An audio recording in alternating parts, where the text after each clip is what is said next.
放肆！还不吃吗？你不吃，是不是想让我再请你啊？不必，我吃就是了。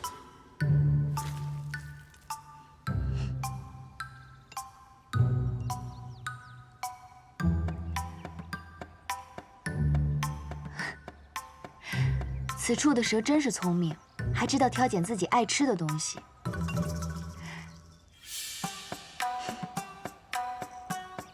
幸好那日把你带回来了，你比那些鸟啊还有猫都聪明多了。不如你跟我一起去集市上换些东西，可好？我在此处已经3日，该与你告辞了。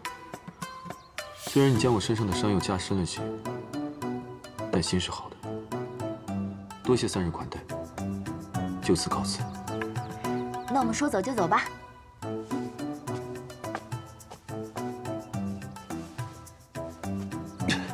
难道你看不出来就要下雨了吗？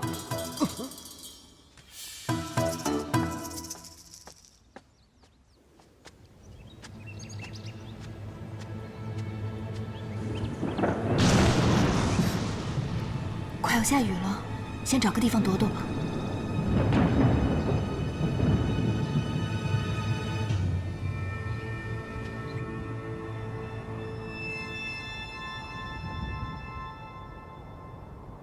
听说太子在此处降服了金泥兽，若是早得了消息就好了。在天宫这数万年，都未曾有机会与太子殿下说上半句话。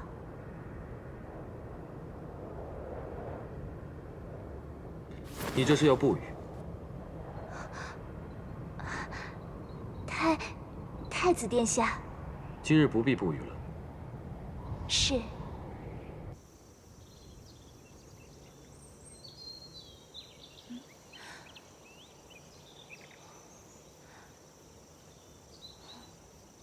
乌云这样就散了。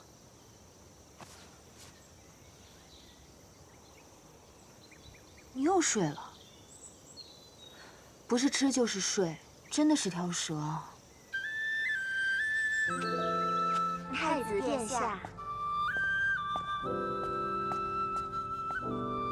素琴，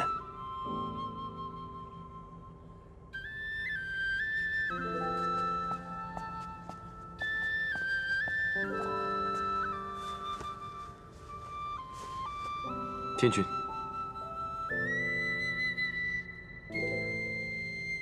孙儿已斩杀金泥兽，特回来复命。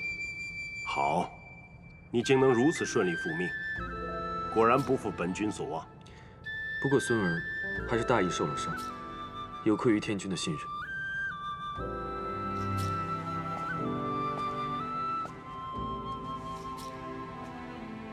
可严重？无妨，轻伤而已。只是伤口处理不当，还需重新包扎。红莲业火并非等闲妖法，不要掉以轻心。是。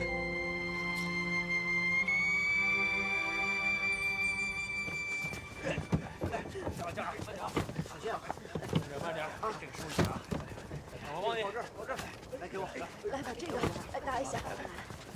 还有啊，行，来这个，好，这个推回去还能用。前面还有点木头，来，先走，先走。大叔，请问这里发生什么事了？哎，昨天呀，有一只通体通红的，如同雄狮一般的妖怪，对着此处喷火。哎，你看看，到处烧毁东西。哎，这老天爷呀，可能是保佑我们这些平头老百姓。哎，突然呐，黑龙现身降雨，哎，将这火呀全熄灭了不说，还一个霹雷把那妖怪给劈死了。那妖怪可是如同雄狮一般模样？差不多都这么传。金泥兽，哎，大叔，您知道妖怪的尸体在何处吗？哎，你这姑娘好生奇怪，还要看什么妖怪的尸体？我不知道，不知道。当初，大哥就是和夫君的坐骑金泥兽一同失踪的。若真是金泥兽，就一定会找到大哥的线索。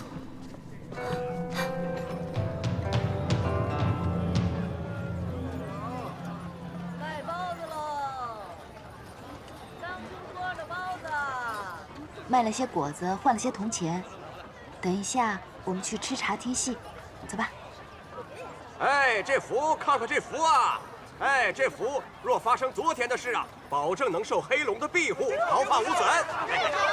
来，哎，都有啊！都有。这符真的能驱妖吗？那当然，姑娘也想来一幅。妖怪我不怕。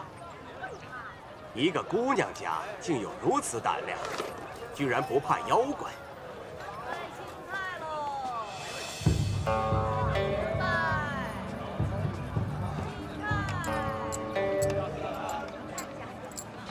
他是被打翻在地，说时迟那时快，只见这英雄因为要他翻身将那老虎骑在胯下，他是挥了3拳2脚。姑娘，你怎么又跟着我？我不买符。贫道只想问问姑娘这扇子的来历，捡的，卖给贫道如何？不卖。这扇子是我捡的第一个物件，我要留着做个念想。哎，留它有用，何必要强行留它呢？我说不卖就不卖。哎，姑娘，你看你，哎，你，姑娘，为何在贫道画符之时偷走了贫道的扇子？谁偷你的扇子了？还给我！就是你！哼，刚才贫道在门外画符，你上来凑热闹，趁我不备就偷走了贫道的扇子。这扇子是我捡来的。哎，你，大家快一下啊！来！姑娘，既然你嘴硬，我们何不找一中间人做个见证，看看这扇子到底是谁的？扇子本就是我的，何须旁人评判？如若这扇子真是姑娘的，那你知道这上面画的是什么？又是何人题的字？是，有道理。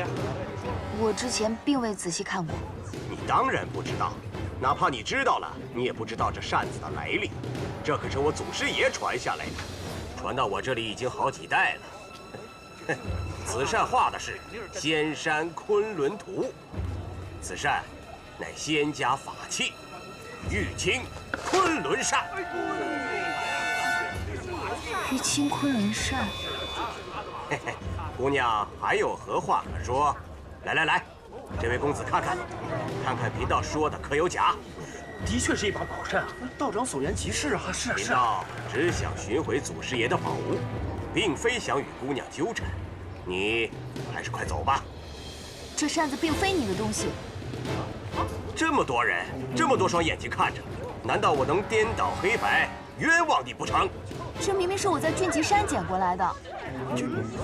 俊极山，不是早就没人去的荒山了吗？是啊，姑娘说话真是越来越离谱。你将扇子还给我！还你？哼，我没送你去见官，就已经便宜你了。道长这话怕是说反了吧？你又是何人？此扇是我一位故友的，并非什么祖师爷的宝物，所以我更愿意相信这位姑娘所说的话。胡说八道！我就问道长一句话，这扇你可会用？这既是宝扇，怎能随便用？哦，道长这就害怕了吗？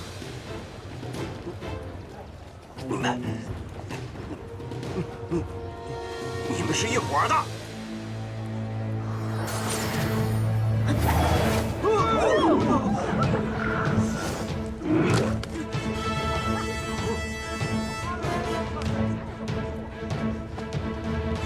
此扇是个呼风唤雨的法器。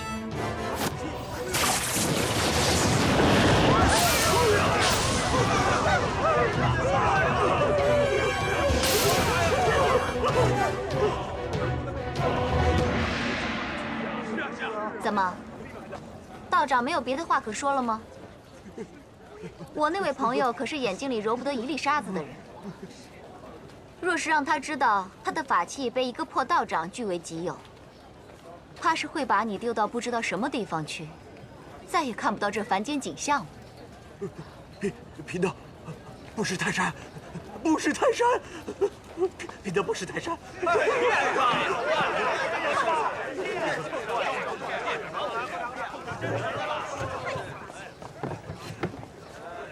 姑娘，请收好此扇，勿要在人前招摇。此扇确实是个法器，可能会引来不少祸事。真的吗？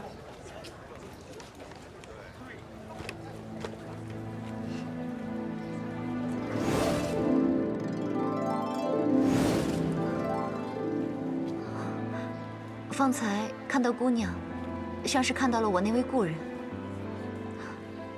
可惜他是个男人，你是个女人。我看起来竟像个男人吗？神似而已。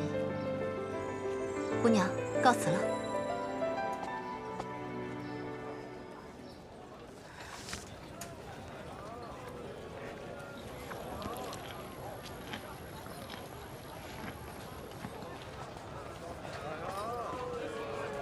姑娘，公主殿下，这扇子既然是你旧有的，不如送给你吧。送给我？你不是说这扇子是法器吗？反正也是我捡来的，留着它我也不会用。既然这扇子对姑娘有意义，不如就送给你。谢谢你方才为我解围。刚才那位道士抢，你却迟迟不肯松口。现在他跟我抢，我自然不会给。但是现在给姑娘，是我情愿的。这让我如何谢姑娘才好？不必谢，你收着便是了。这不好吧？姑娘不必跟我客气。如果姑娘觉得不好，送我一样东西可好？好，你尽管说。姑娘都不问我想要的是什么，便一口答应我吗？万一我要的是无价之宝呢？姑娘也不像这种人啊。就算姑娘要了，我也一定会满足你。我并不看重那些身外之物。那姑娘想要的是？我想要的东西很简单，随我来。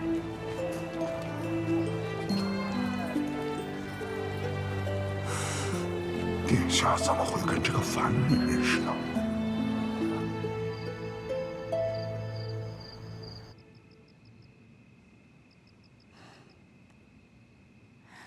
你怎么从山下一路睡到现在啊？哎，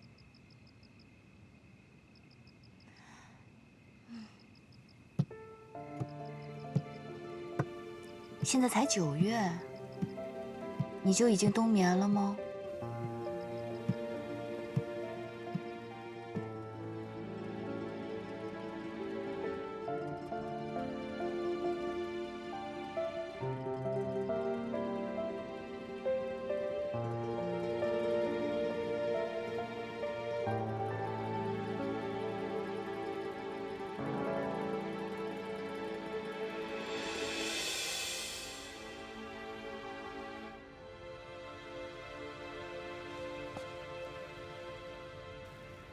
太子殿下，臣已处理好了。只是臣发现，太子手腕上的伤并非是红莲叶火所伤，而是东荒特有的腐肉草所致啊。是本君不小心碰到的，先退下吧。是。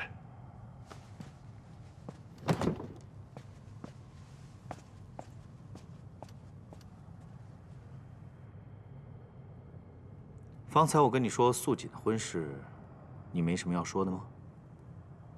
没有。好，那我们说点正经的。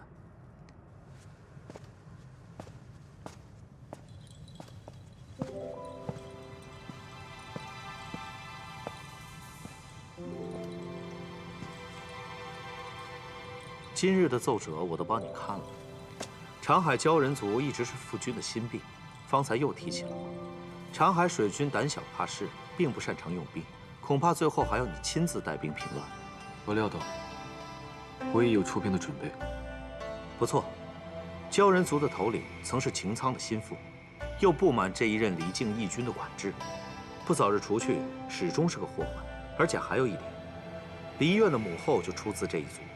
幸好当年天君听了东华帝君的话，扶离境上了位。如果让梨苑继位，恐怕今日会更麻烦。就算当年是梨渊上位，也不过如此。擎苍那2个儿子，都不是什么君王之才，自然是比不上你，一出生就是储君，也从未让我们失望过。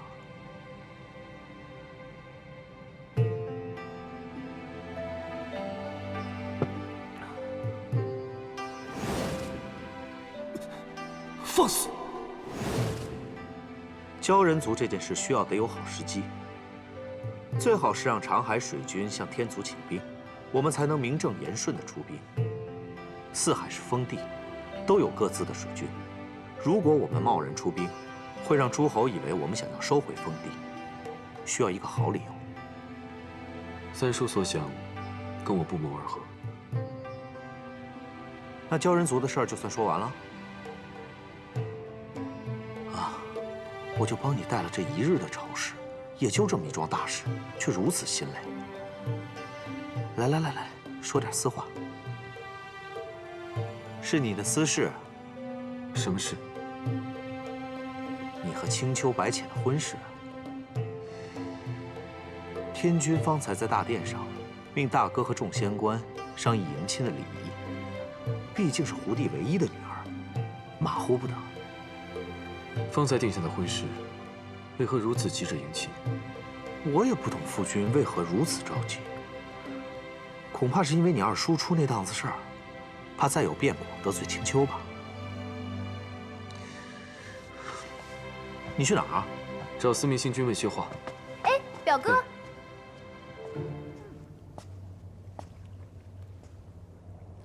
你说墨渊上神和司音上仙的仙体是一道消失的？不错，当年昆仑虚余下的弟子疯了一样找他们，可始终没有结果。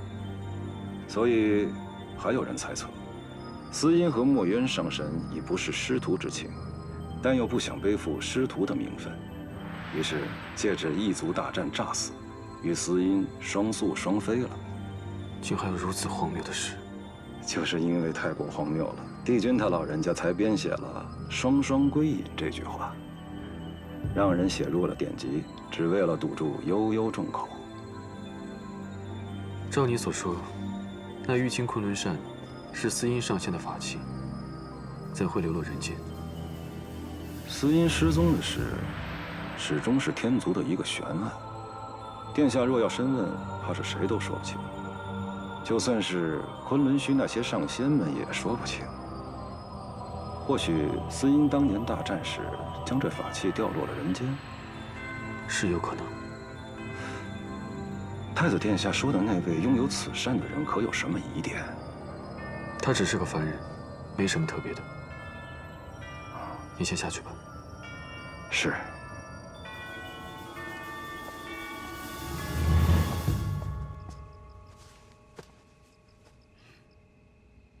喂，你都睡了7、8天了，还不醒过来？嗯，这还没到冬天呢，你怎么就冬眠了呀？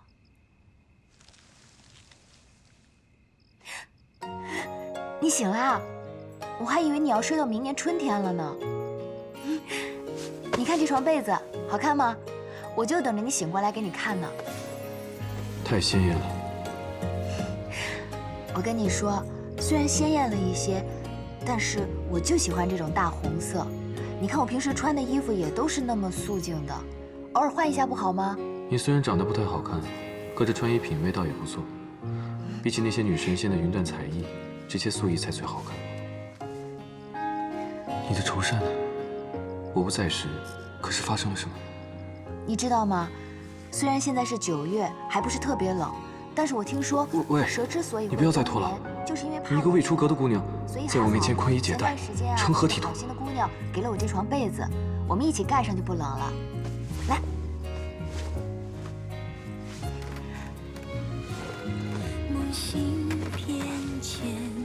这样就不冷了，睡吧。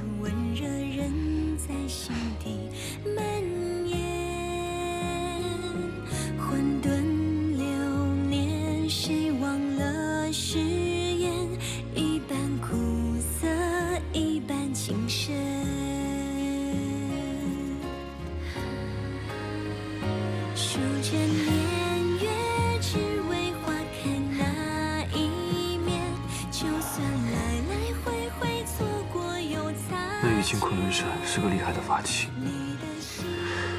你一个凡人既然无法用，丢了也好，免得浑水保护招惹太多。数着年月，只为花开那一面，就算来来回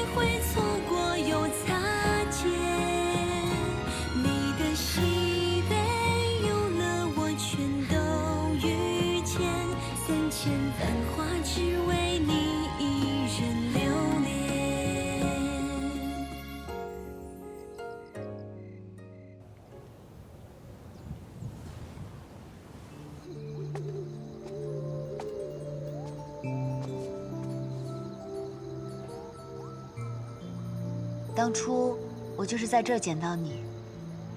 捡到你的时候，你奄奄一息，抱你回去你都没醒，以为自己捡了条死蛇呢。我在此处养伤，原本是3日也就痊愈了，没想到被你抱走，涂了腐肉草，至今伤口都没长好。不过跟你说这些，你也听不懂。这里你想走便走吧。不过你要是真的走了，连陪我说话的人都没有了。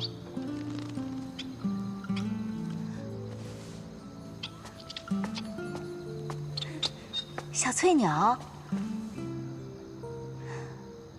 小翠鸟，你受伤啦？你跟我之前走失的那只很像，你不介意的话，就跟我回家吧。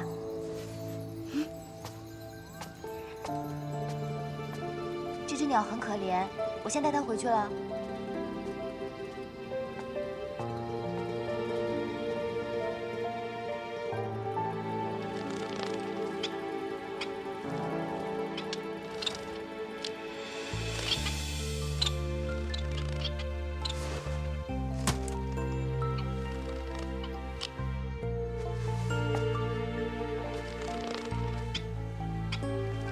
对你而言，我跟这只翠鸟有什么区别吗？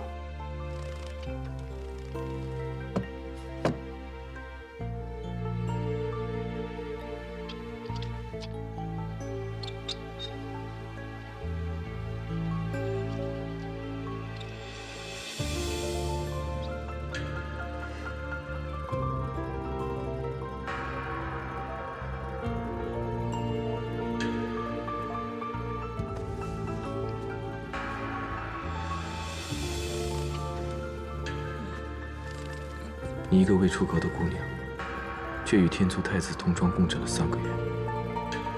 我若是不娶你，怕也没人再敢碰你了。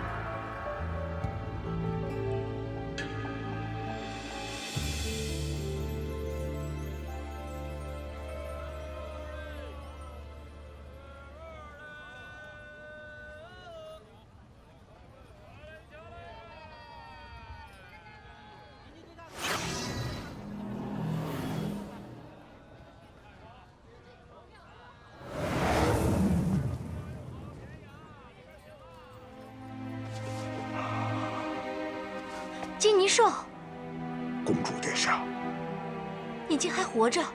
这7万年，你去了何处？回殿下，自二皇子继位，我就离开了。为何会离开？你可见过我大哥？殿下一直在找大皇子吗？是啊，这些年我一直在寻找大哥的下落。你知道他在何处吗？二皇子从未对殿下讲过。讲过什么？这天下恐怕只有他最清楚，大皇子身在何处。此话何意？7万年前，就是义军亲自领兵叛变，将大皇子关入了极寒之狱。不可能！怎么不可能？我二哥绝不会这样做。倘若是大皇子亲手将义军生母杀死的呢？你说什么？大哥将二哥的生母杀死？殿下不要出声，有天族的味道。天族？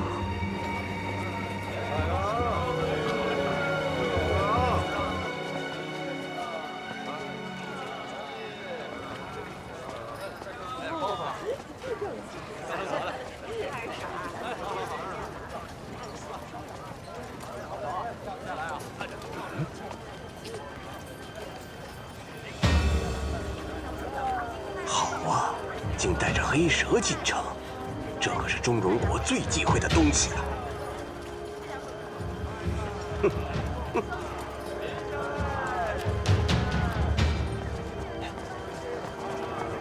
哎，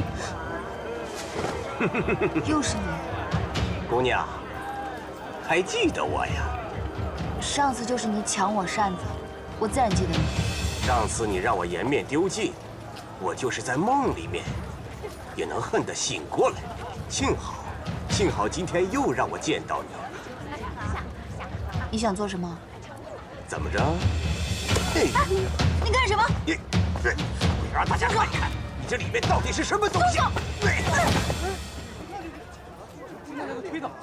大家快来看一看，这妖女又来了。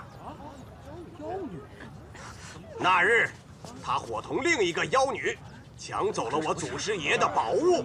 我为了城中百姓，一直未曾离开，就是想有朝一日揭开这妖女的真实面目，还大家一个真相。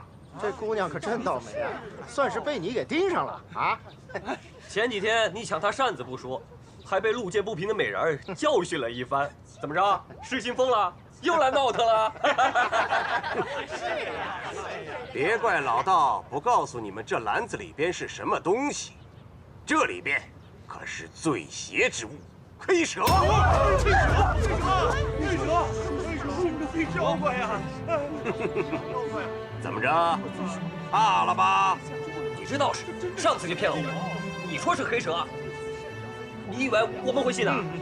是啊，对呀。你若不信，我就揭开这个破布，让你看看。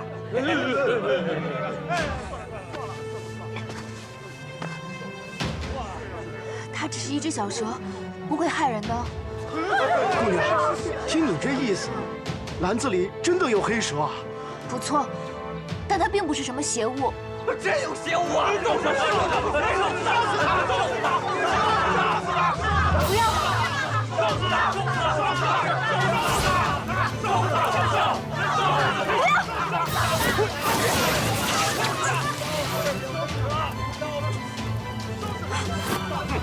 嘿嘿，我祖师爷的捆妖绳今天终于用上了。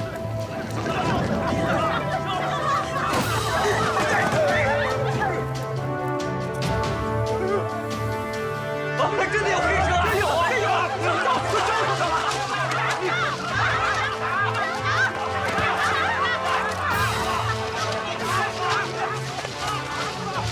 欺人太甚！殿下息怒，你看看篮子里是什么？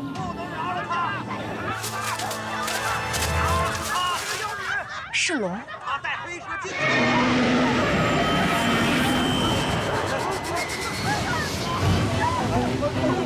是神龙啊！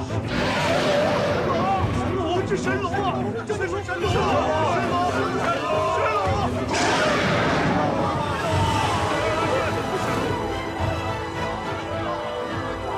不可能！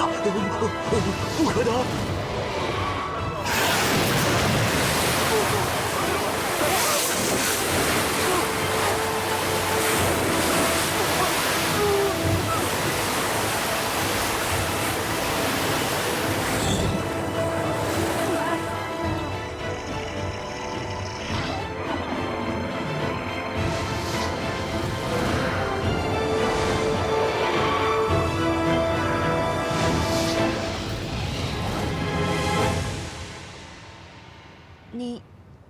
你不是黑蛇吗？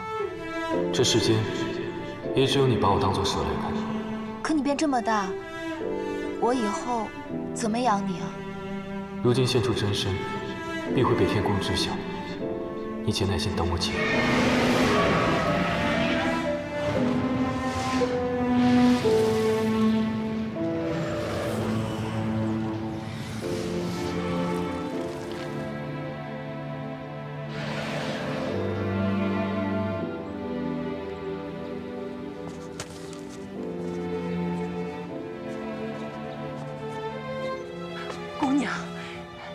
姑娘，这黑龙救过我与孙儿的命，婆婆没有什么好报答的。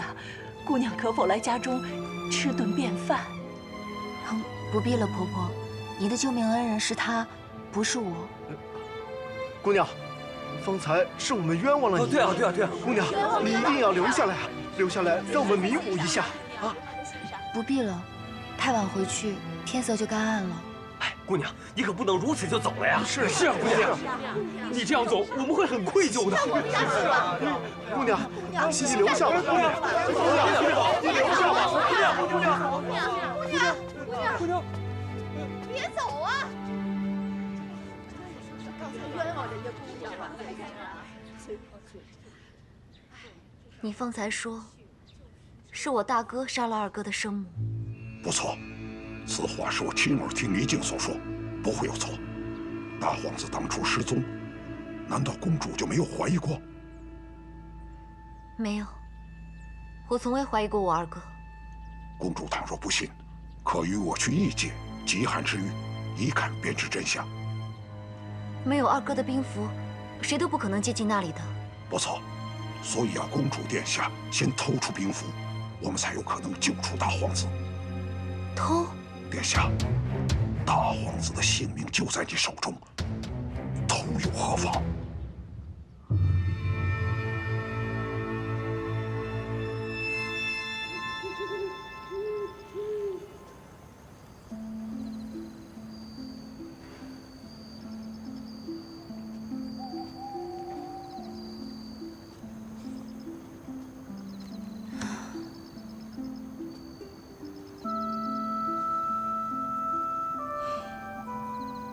养了你这么久，都不知道你是一条小黑龙。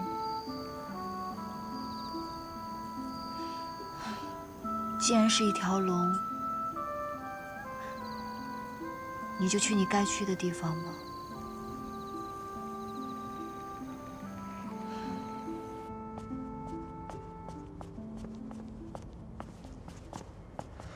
不知太子殿下找小仙所为何事？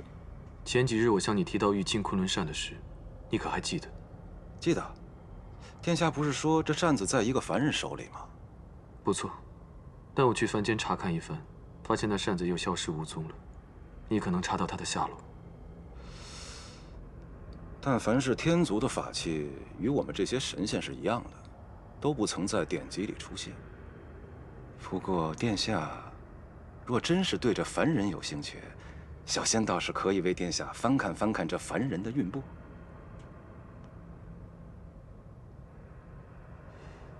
不必了，本君不需要知道他的经历。是小仙多事了。说到这个，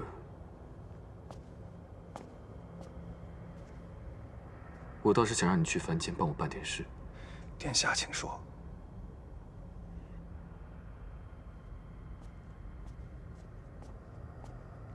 太子殿下，下去吧。是。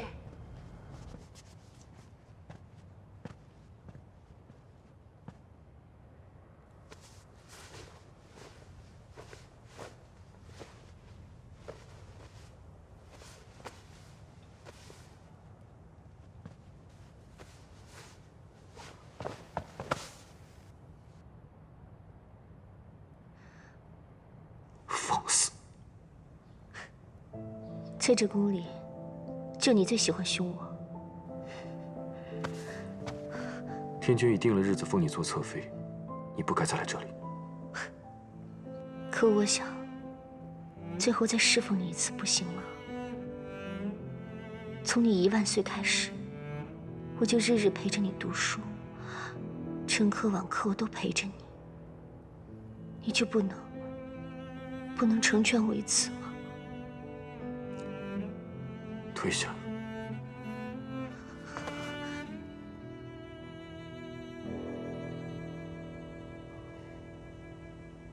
素锦，你可想好了？若是你不退下，我换人来见你如此模样，在我殿中，你就算有1000万个理由，也做不了天妃了。你威胁我？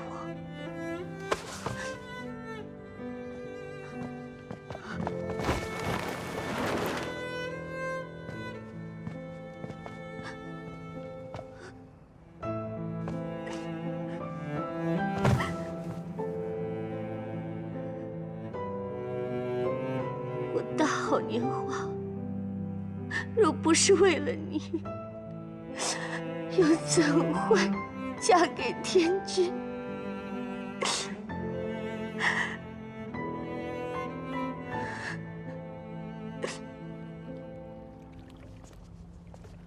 你是说你要和那个女子在一处？不错。你小子也有今天，知道女人是什么了？并不像三叔想的那样。她对我而言，就像是曾经丢了的什么东西，经历了千千万万，终于找寻到了。三叔，你可明白我说的是什么？当然明白，说了这么多，用3个字就够了。什么？动情了。与其说是动情，不如说是报恩吧。报恩？就你被赤炎金泥兽弄了那么点小伤，也值得你说报恩2个字啊？哎呀，不用不好意思啊。照你的话说，你们俩就是有缘呐。而且你在凡间和他同床共枕了几个月，虽然在天上也就几个时辰吧，不过也算是破天荒了。你往回想想，你活了几万年，多少宴席，多少女仙想与你多说一句话，你可曾给过机会？所以，若非动情，又怎么可能与他同床呢？好了，别再争了，情呢，动就动了，咱们继续说。说什么？你把三叔找来，不就是想问我，怎么样才可以让他喜欢你吗？不错。不过这凡间女子吧，我倒是没接触过。有句话说得好，自古美女爱俊郎，没有哪个妙龄女子不喜欢俏郎君的。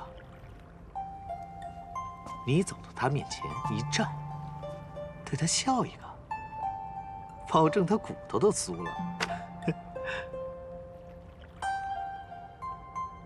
不屑用美男计啊？好，那换个别的。自古美人爱英雄，你去那山上放个妖怪，出来吓吓他，吓得他魂不守舍的时候，你就提着清明剑英姿飒爽地冲出去把那妖怪给打死。于是你就成了他的救命恩人，他无以回报，只能以身相许喽。所以当初三叔就是以这种方式骗程昱对你以身相许的。程昱和我在3万年前就缘尽了，那是前尘往事了。还要你好好提他干嘛？继续说你的，这法子喜不喜欢？这法子行不通，三叔。前几日我在他面前现出真身，他竟然一点都不害怕。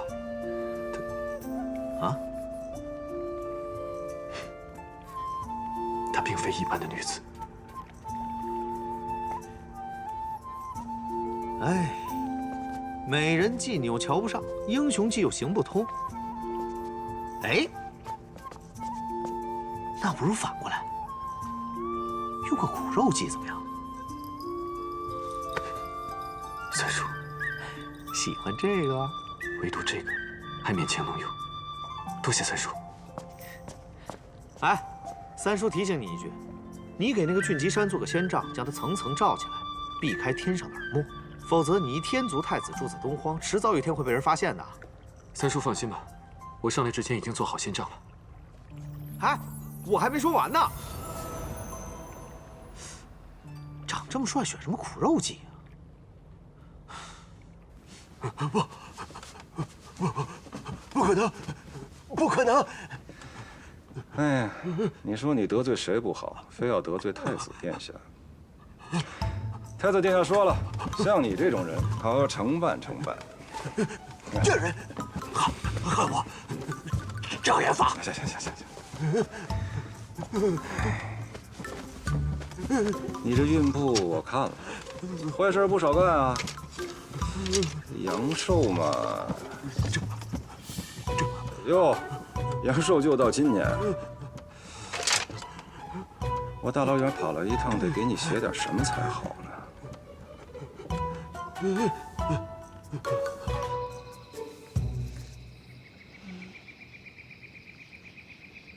本来还想着快要到冬天了，给你挖一个蛇洞，让你好过冬。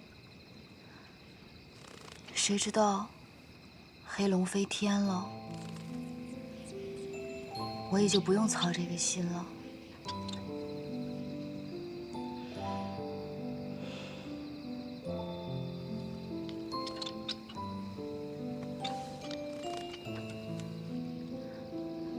走吧。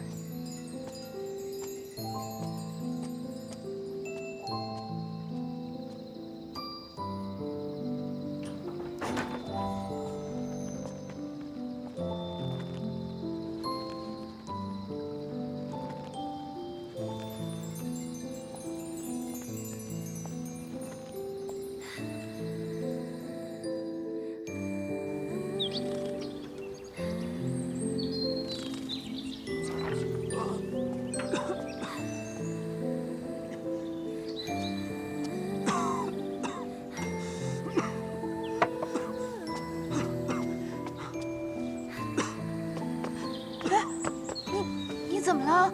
你没事吧？啊！好多血！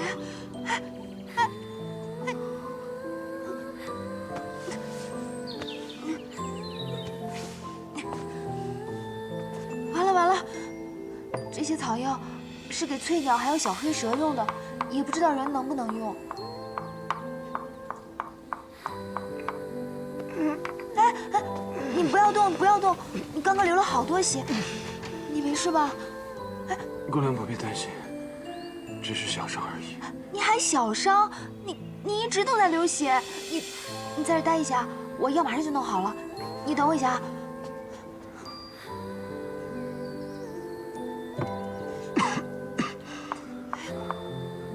我还没帮你清理伤口呢，等我一下。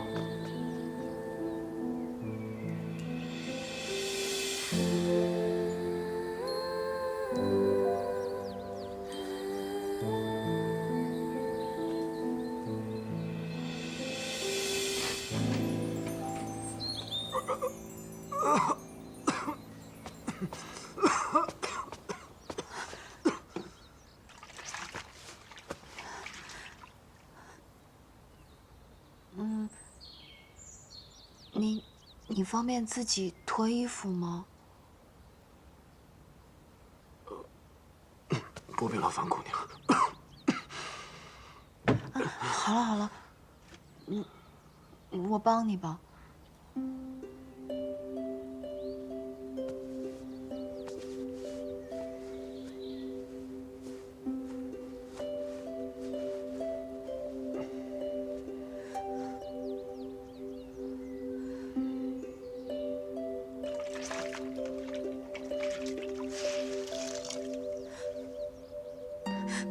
我帮你擦一下，有点疼，你忍着点儿。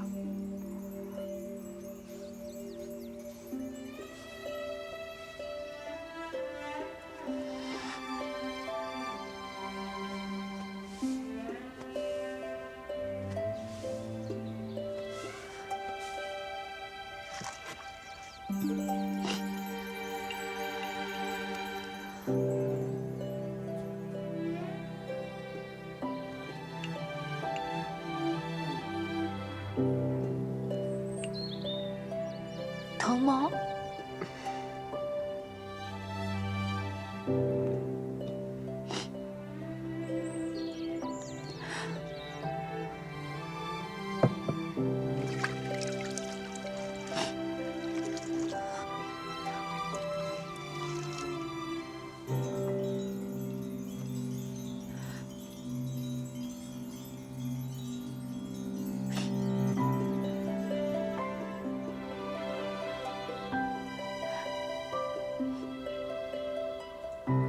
我去帮你换一盆水吧。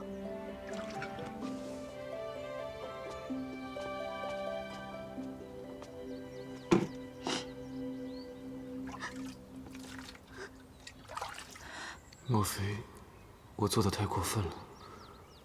他怎么哭成这样？我去给你请个大夫好吗？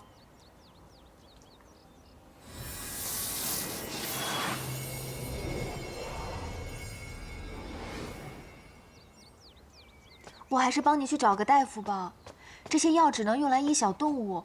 我看你这伤口这么深，我怕你的伤好了。伤竟全好了？怎么可能呢？可是刚刚……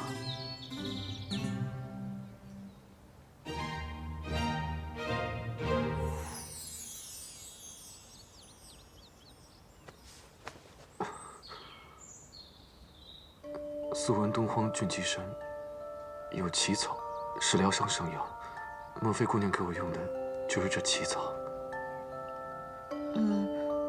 我草药是随便采来的，我也不知道它是不是奇草。那，你可还有内伤？姑娘说的对，内伤很重。为何会伤得如此重？是有仇家寻仇吗？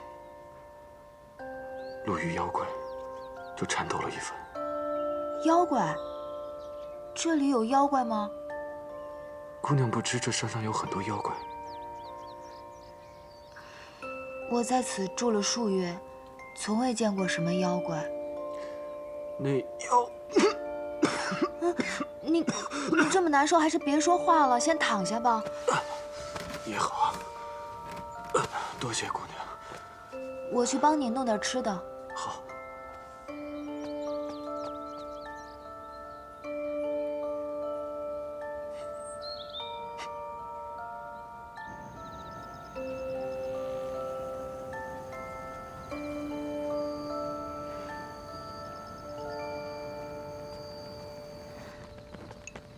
我在山下用一筐枇杷，只换来很少的米，也没什么菜。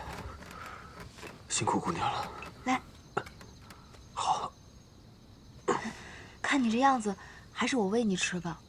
不敢劳烦姑娘。没事儿，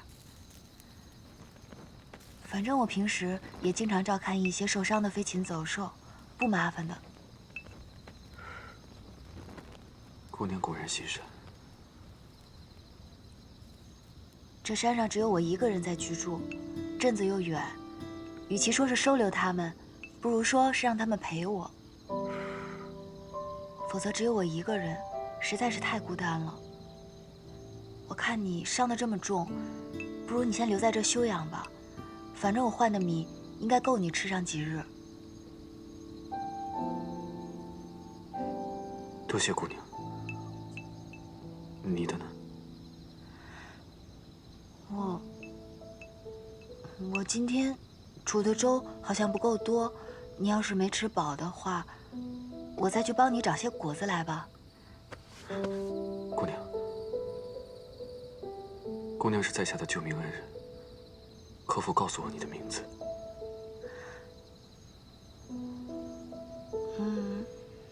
我没有名字。没有名字？我既无名字，也无家人，就自己一个人住在这山上，也没有朋友。既然如此，我送你一个可好？你送我？姑娘穿得如此素雅，素素两字，与你很配。素素，素素，好，那我就叫素素。谢谢你送我名字，我去帮你找果子吃。姑娘，不想知道我的名字吗？哦，我倒是忘记问了，你叫什么名字啊？夜华。夜华是哪两个字啊？哎，你能写给我看吗？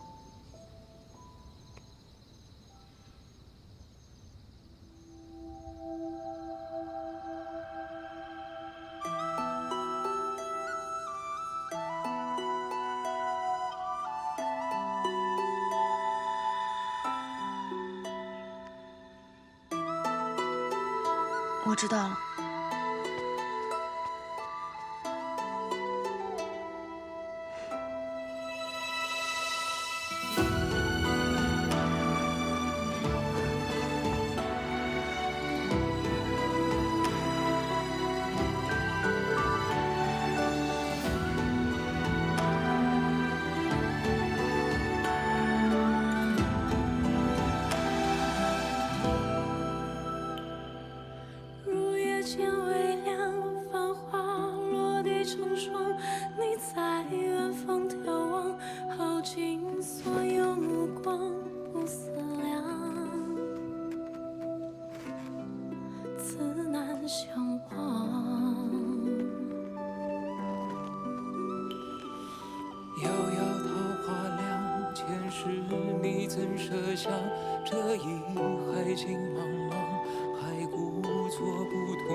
岁月覆满爱人胸，翩翩芳菲如水流。一生花色，落入凡尘伤情酒。深夜一度情结难了，这酒的心还有几分前生的恨。 还有几分前生的恨。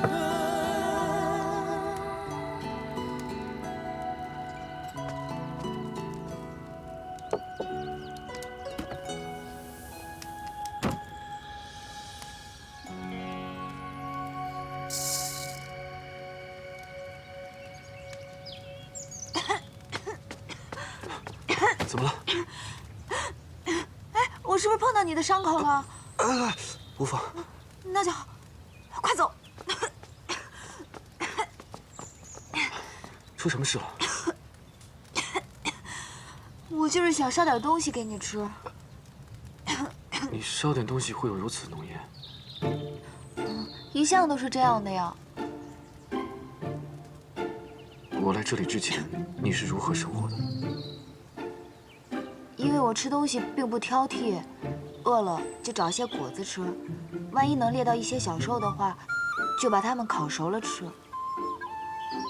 幸好你还知道要烤熟，不能吃生肉。我不能吃生肉的，一吃就会肚子疼。但是我以前养过一条小黑蛇，它就很喜欢吃生肉，每天都要吃好多，很是难养。很难养吗？你没养过蛇吧？自然不知道养蛇的艰辛。我那条小黑蛇十分的娇气，它每天都要跟我一起睡，而且我为了怕它冷，还帮它要来一床棉被呢。素素，你可知道蛇不需要睡床，也不需要盖棉被的？真的吗？真的。那可能是我那条蛇与众不同吧，所以后来它真的变成一条大黑龙了。大概有茅草屋那么大，然后飞走了，就再也没回来。好了，不与你说那负心蛇了。屋子里应该还有一些果子你可以吃的，我去帮你采一些草药回来。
素素，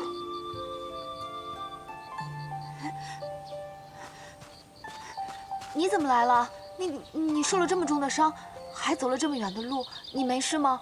我没事，我见你迟迟不归，我就来寻你了。我是迷路了。迷路了？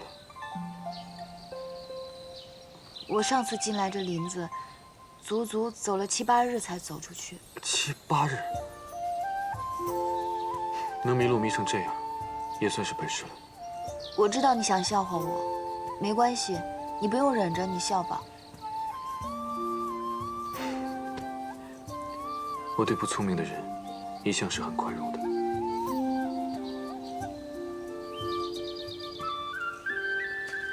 你本就受了伤，又走了这么远的路，怕是没力气再走回去了吧？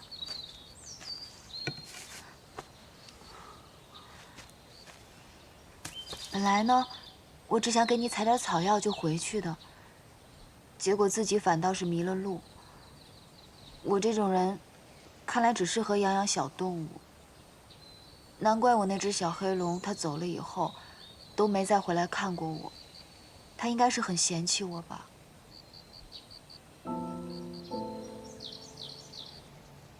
你很想他，或许他是不得不离开的。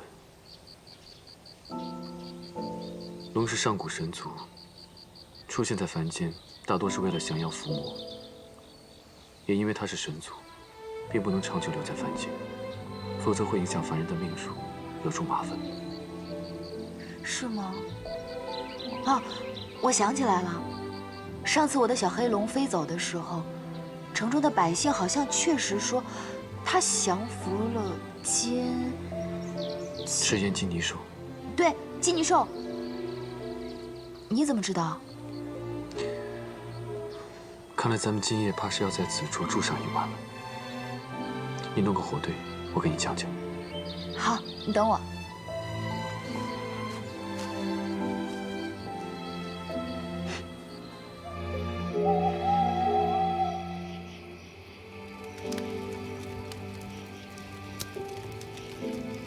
你继续说吧。累不累？不累。你讲的故事呢，是没有茶楼的人讲的动听，但是至少没有人说过。这赤焰金泥兽在10年前来到了东荒聚集山，便令此山下的中荣国10年大旱，千年焦土，举国子民颠沛流离。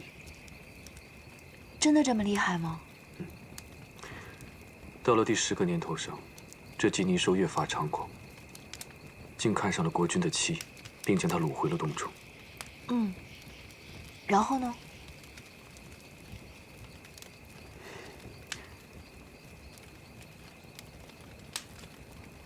染指了。哦，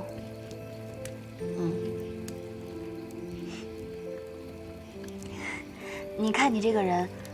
我都还没不好意思，你怎么就脸红了？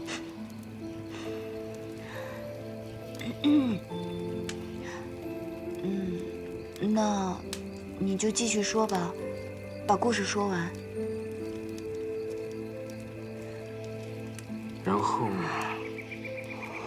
然后这金泥兽就被你养的那条小黑龙给降服了。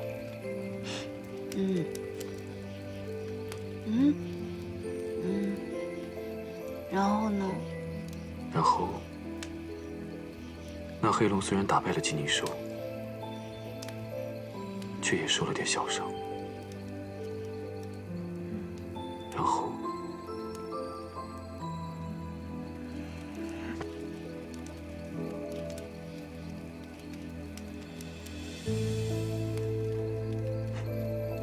后，就遇到了你。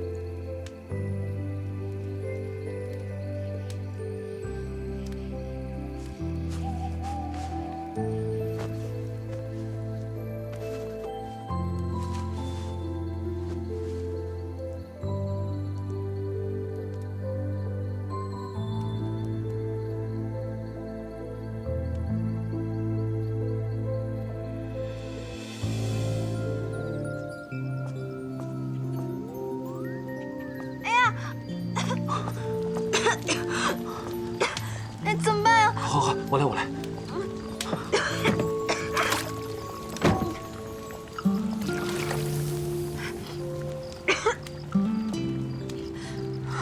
本来米就不多，又浪费了。没关系，待我伤好了，我想办法去弄些吃的。你再不养好伤，我就要陪你一起饿死了。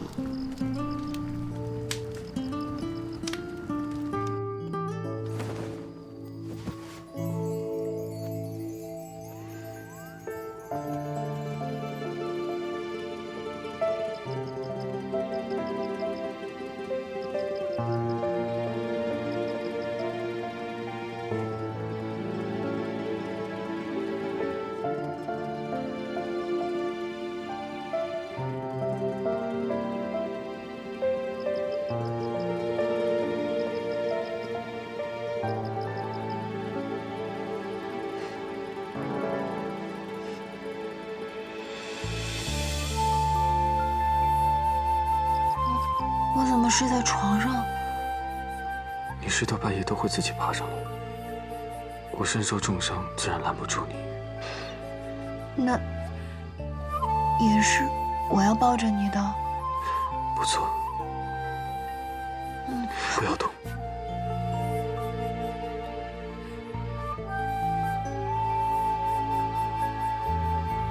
我有碰到你的伤口吗？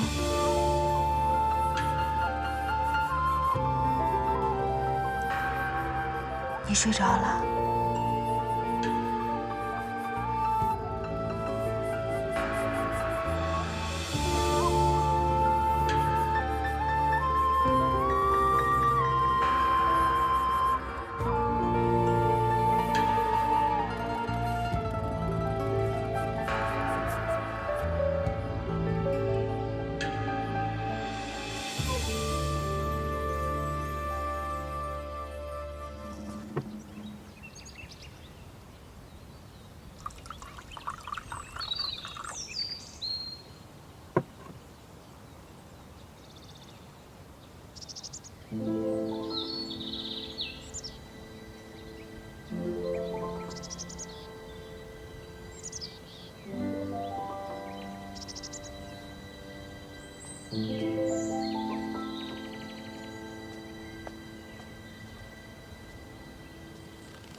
这是最后一点米了。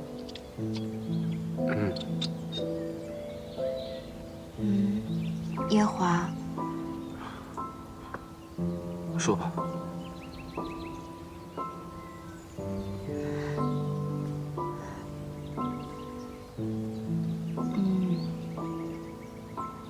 是这样的，你看我自己住在这山上，没有问题，养一些小动物还可以，但养活你一个大活人，真的有点困难。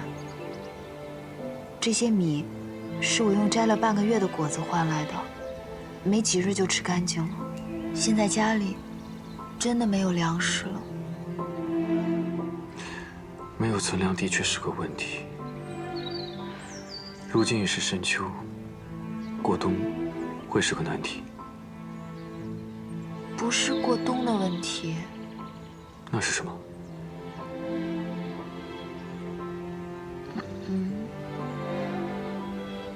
我看你身上的伤也好的差不多了，是不是也该离开了？你要我离开？我不是赶你走的意思，只是我虽然救了你，但我养活不了你。你救了我，我自然应该留下来报答你。不用报答，我救你的时候也没想着你要怎么报答我。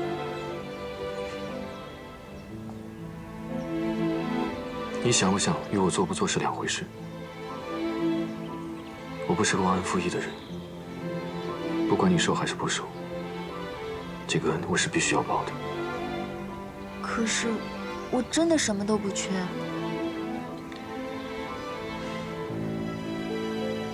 你可以慢慢的想。你若真的要报答我，不如以身相许。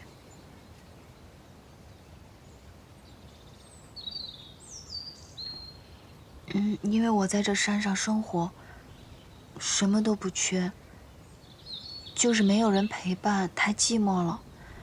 所以，你若真的要报恩，不如就以身相许，来给我做个伴。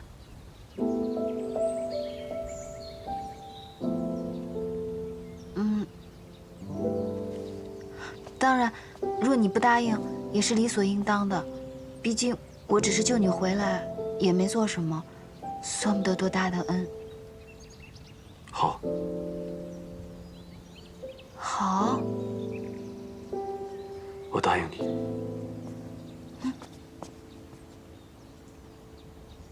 以身相许。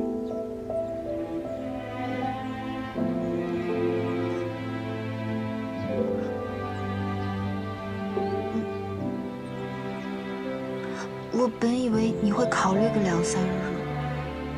你这么快答应，什么都没准备呢？准备什么？你既答应以身相许，那我们是不是也应该对着东荒大泽拜个天地，发个誓言，结为夫妻，不能相弃？虽然我没有父母，但若连这一步都省了，是不是不太好？你要成亲？我想成亲。我从未与人拜过天地。我也是。那我们一切从简吧，形式并不重要。一切从简。那我们接下来做什么？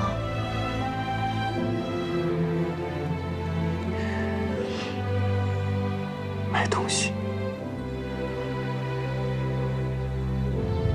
买东西？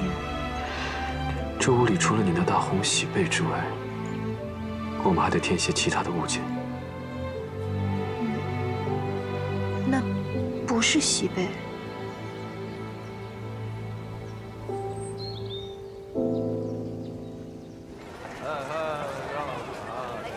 看一看，都需要什么？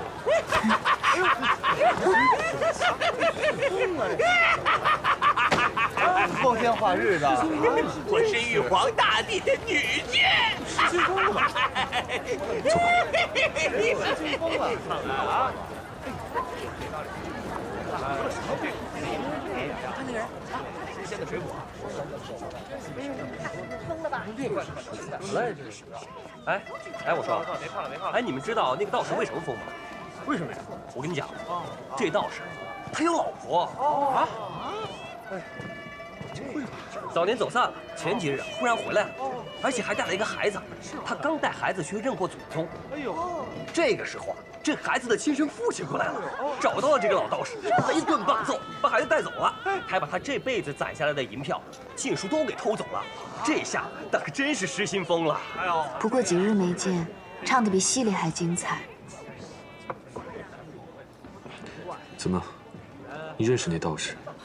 是个恶人。得罪过你？他曾为难过我2次，看起来已经是遭了报应了，就不必再提了。你还有什么要买的吗？你还需要添置什么吗？你已经把你唯一的玉佩都卖了，只换了这么点东西，难道还要把你这把铁剑也卖了吗？小二，去水。好嘞。我让你跟我成亲，又不是让你给我添置什么。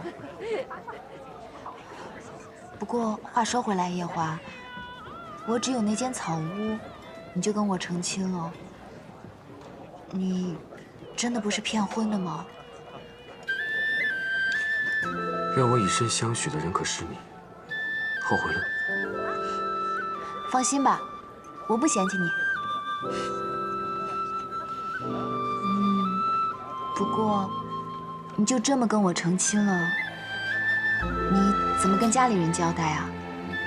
还是他们也不在了？日后的事，日后再说吧。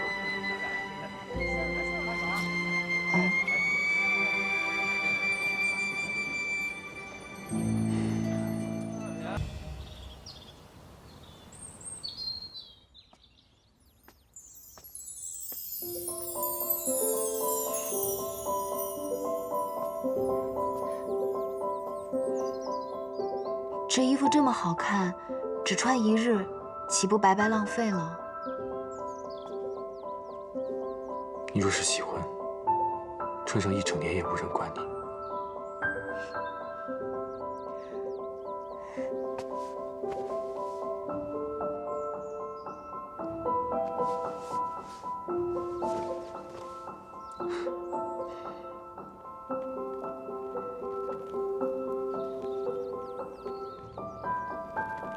夜华，若你跟我相处时间长了，发现我们性子不合适该怎么办？我们现在这样，会不会太仓促了？你也没带我见过你的父母，如果你的父母知道你在外面擅自娶妻了，可会不高兴呢？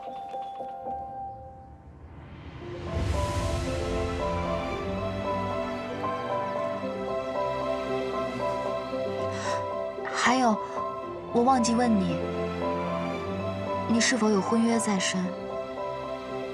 在镇上，我看到像你这般年纪的男子，都已经娶妻生子了。你是否有婚约？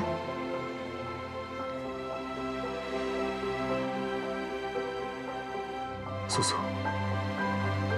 我家中的情况很复杂，实在一言难尽。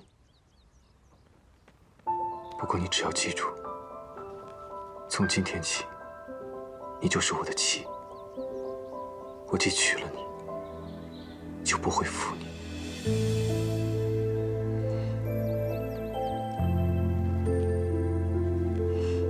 好，我信你。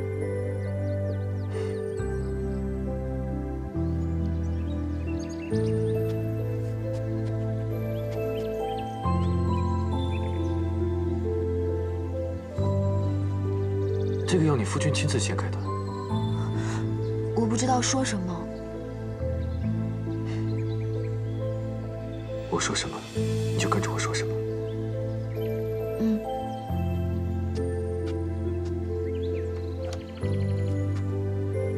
我觉得有点心慌。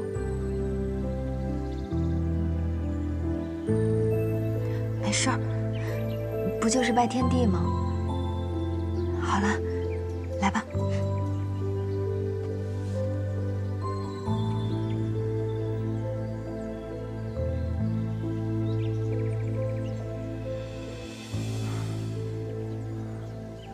我夜华在这东荒大泽，请四海八荒诸神见证，自今日起，与素素结为夫妻，生生世世倾心相待，无论祸福，永不相弃。我素素，今日在这东荒大泽，请四海八荒诸神见证，与夜华结为夫妻，生生世世倾心相待，无论祸福，永不相弃。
我们既已成了亲，有些话我便要说在前面。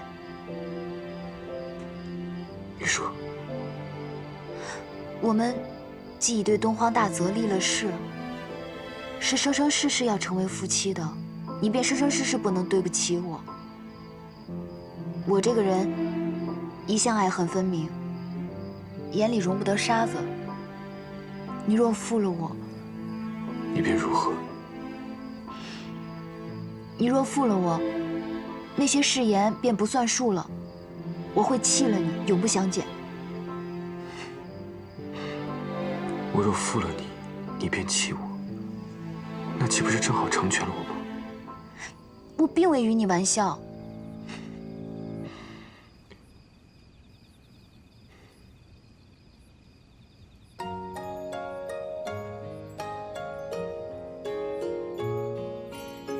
素素，闭上眼睛。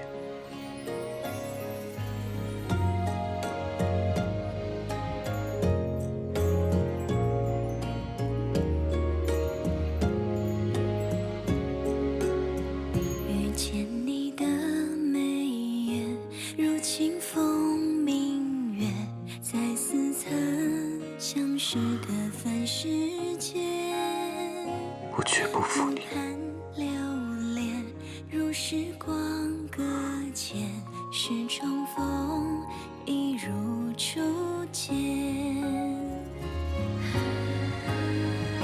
数着年月，只为花开那一面。就算来来回回错过又擦肩，你的喜悲有了我全都遇见。3000繁华，只为你一人留恋。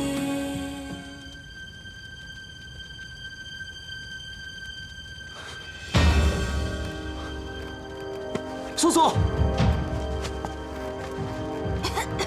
夜华，快走！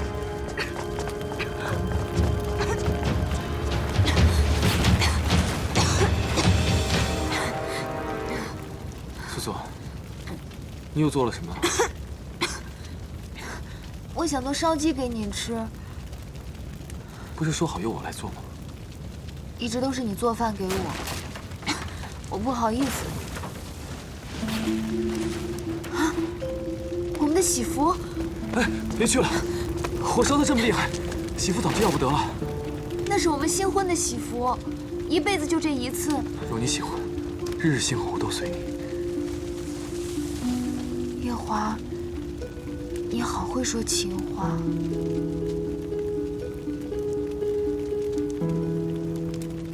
我们的房子烧了，今天晚上我们住哪儿啊？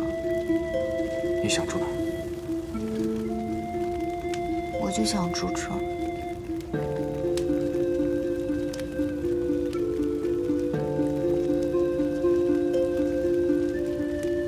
哎，夜华，你不用担心我，我不害怕这个火的。我连小黑龙现身都见过，真的没关系的，你别担心我，夜华。你。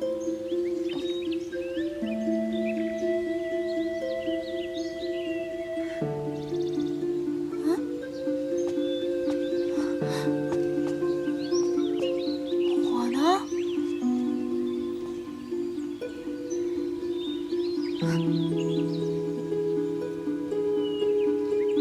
你是什么人啊？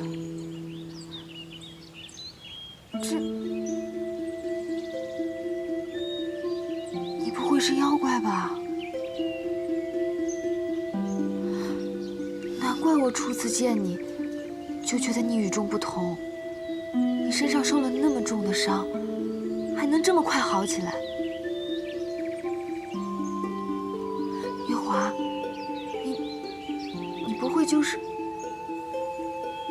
那个祸害百姓，让国王抹了脖子的金泥兽吧？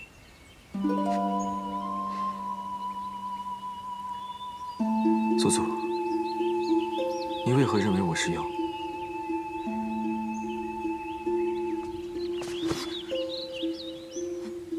怎么？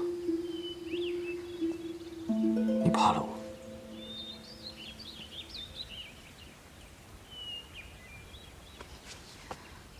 夜华，不管你是什么妖怪，我既和你拜了天地，我们就是夫妻了。夜华，若你真的是那个金泥兽，那你一定与我饲养的那条小黑龙有过一番恶斗。那黑龙如果知道你重伤没死，一定会回来找你的。他对这里最熟悉了，不行，我们赶快走，快走！素素，若我真是有，你还愿跟着我？夜华，从今以后你都不要说这样的话。我既发了誓言，与你生生世世倾心相待，无论祸福，永不相弃，就不会管你是什么了。连死都不怕？死有何惧？我就是这样的性子啊。虽然当初我让你以身相许，是想让你留下来陪我，但是我们经过数月的相处，已经是夫妻了。所以，既然是夫妻，就不会管你是人还是妖怪，我都会跟你在一起的。哪怕你做的那些坏事让你去用命偿，我也随你去偿命啊。最坏不就这样了吗？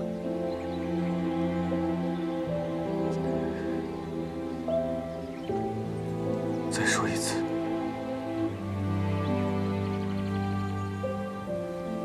在这天上地下，无论何时，无论何处，只要你不负我，我便永远不会弃你。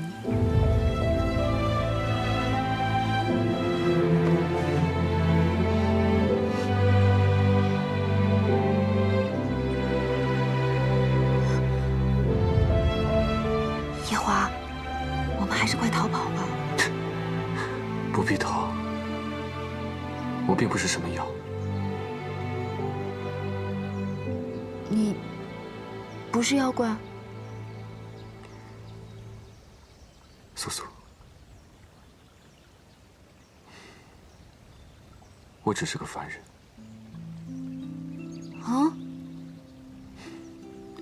我只是想要修道成仙的凡人，学了一些皮毛的法术。哦，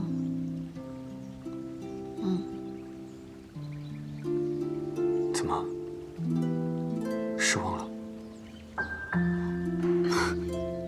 不是，我刚刚已经想了至少有100种逃亡的办法了。怎么你们修道的人还能娶妻啊？